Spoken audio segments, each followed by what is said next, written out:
Hey everyone, so today I'm going to talk about the essence of Gemini.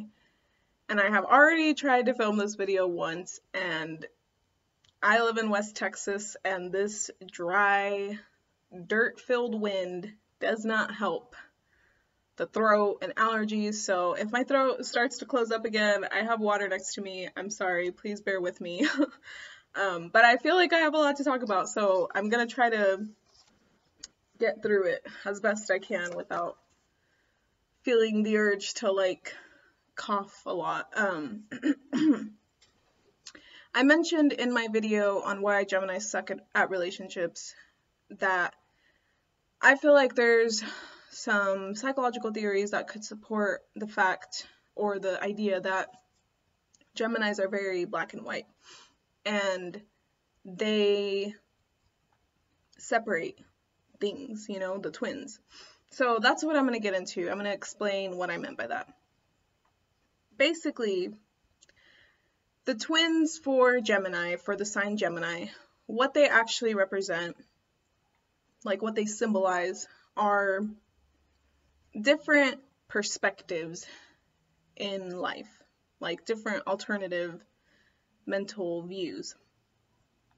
So,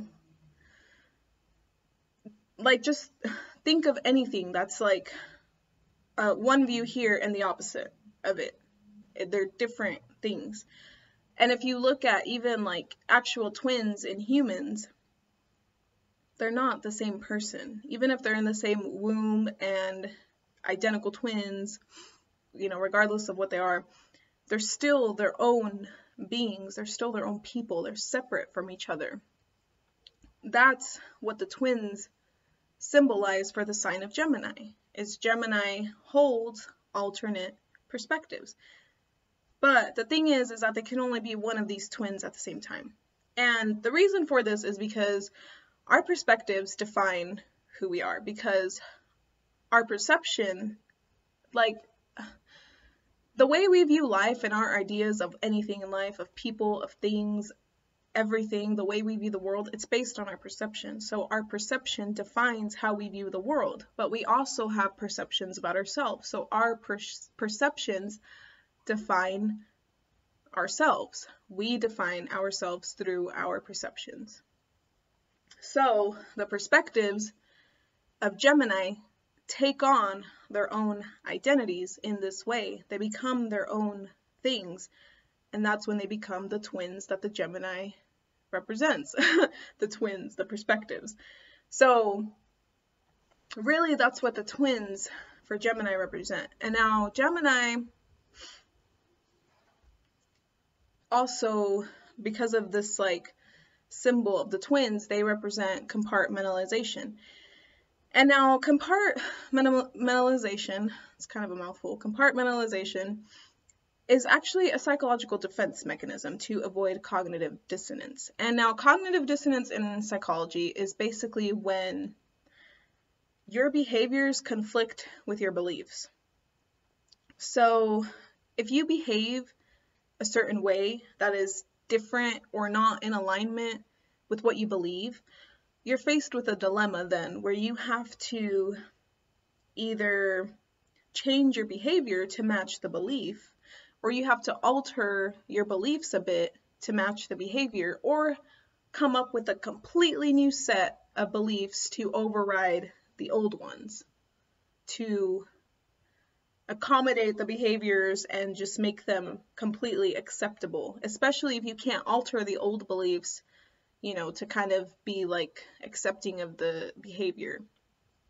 So that is compartmentalization,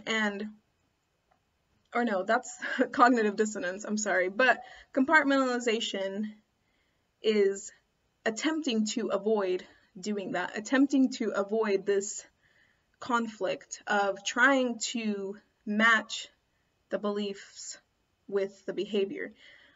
So compartmentalization takes those conflicting beliefs, those conflicting ideas or mental states, those conflicting perspectives, and allows them to coexist. But it does this by separating them from each other and inhibiting interaction with each other. This then makes it so that they're separate within your mind, these conflicting ideas. They're not a part of each other anymore, and one isn't trying to change to accommodate the other. They're just their own separate ideas. And that's what Gemini does with the perspectives of the twins. That's what the twins represent, again. So that's why they can't be more than one twin at a time. And now I'm going to talk about the psychological theory that I feel like kind of supports this. I mean, that's one of them, but this is the main one that I want to talk about. And it's about Piaget's theory of cognitive development. I'm not going to talk about his stages. If you've ever heard of him, you know his stages. I'm at the point where I need a drink now. I'm not going to talk about his stages. I'm going to talk about just kind of like the main idea of his theory of cognitive development. So, and the reason why I want to talk about this is because cognitive development is kind of what Gemini rules over or represents too, because they rule the third house, and the third house is when this cognitive development, language acquisition starts in your life, in your chart, everything. They rule this stuff, and every human on earth has to go through cognitive development. So Piaget's theory of cognitive development is basically centered around cognitive organization, and what his theory proposes, like his idea, is that humans develop what are called schemas, and schemas are categories for different things to structure information, basically. So I'll give like an example. When a child, like think of a baby, a toddler perhaps, who's learning, you know, words to things, they see a dog. When they're like really, really young, before they start to maybe like learn a lot of words, they'll see, you know, dogs, and, you know, they'll call all of them dogs.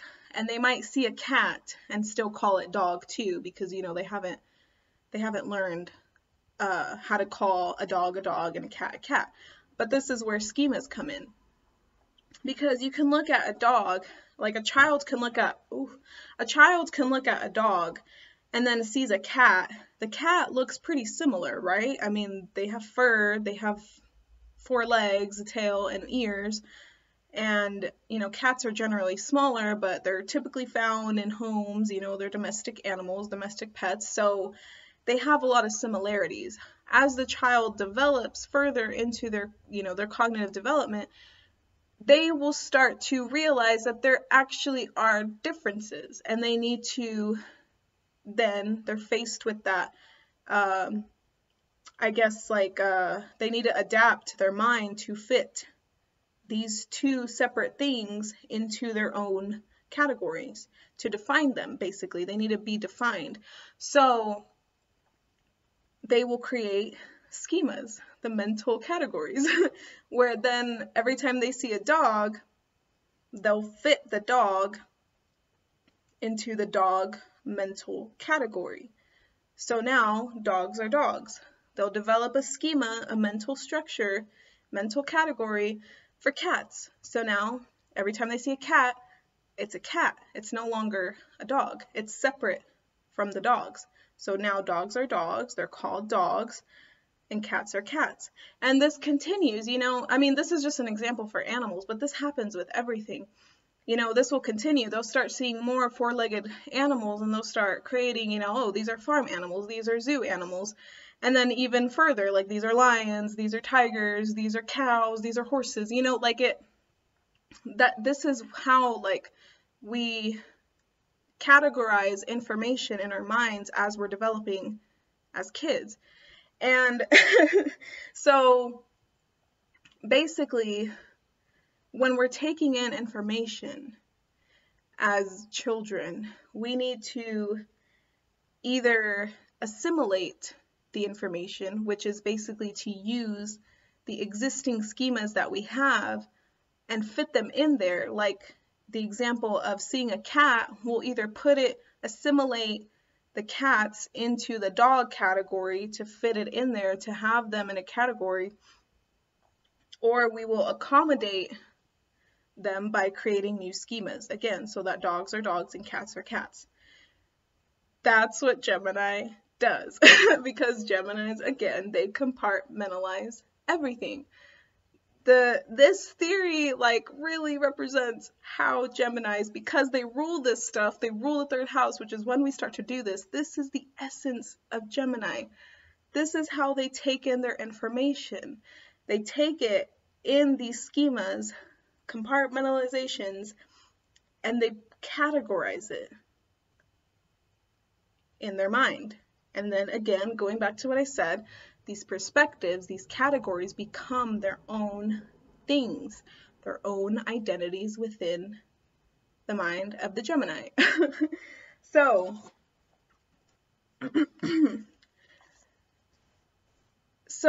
with this is why Geminis are black and white, because they kind of create mental boundaries.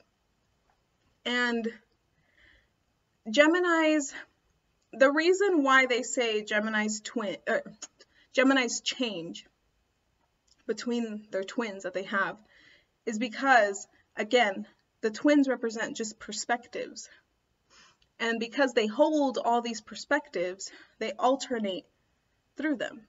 It's like if you have a pair of glasses and you put it on and all of a sudden you're going to view the world through whatever perspective the glasses hold.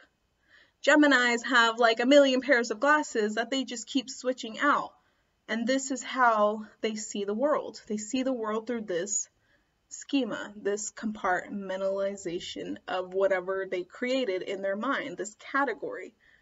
That's how they will view the world. So this is their twin identity that they wear, that they put over themselves.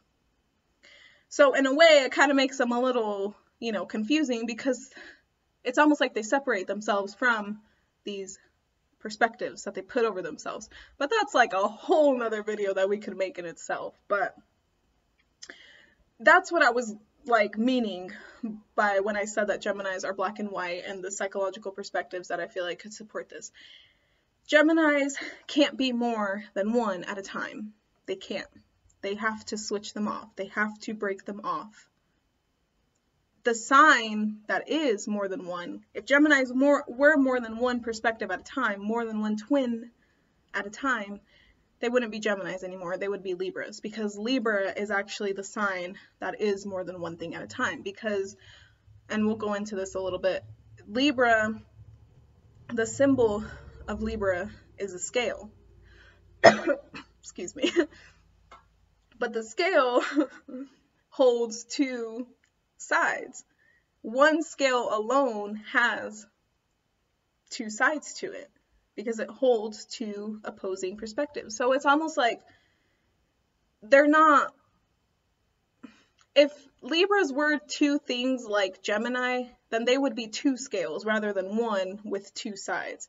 They would be two separate scales, each with their own two sides. So it's almost like Libras take